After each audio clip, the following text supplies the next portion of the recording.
Wah, anjir apaan tuh Jeff? Buntung anjir.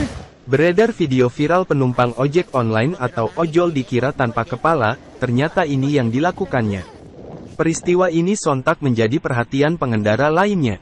Pasalnya, aksi dari penumpang tersebut tak biasa sampai dikira tak memiliki kepala. Pengendara lain pun merekam peristiwa tersebut dan viral di media sosial. Sebuah akun Instagram @dramaojol.it turut mengunggah video viral tersebut. Dalam video viral nampak pengendara ojol memboncang seseorang yang berseragam sekolah.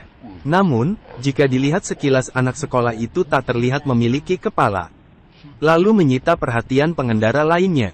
Pengendara tersebut pun kaget karena melihat penumpang ojol itu seperti tidak memiliki kepala. Saat pengendara yang merekam itu mendekat, ia melihat anak sekolah tersebut ternyata tertunduk. Ia menyandarkan kepalanya di bahu pengendara ojol. Sontak saja peristiwa ini viral di media sosial. Netizen juga turut memberikan komentar dalam unggahan video viral tersebut.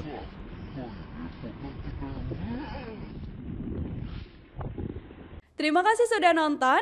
Jangan lupa like, subscribe, dan share ya.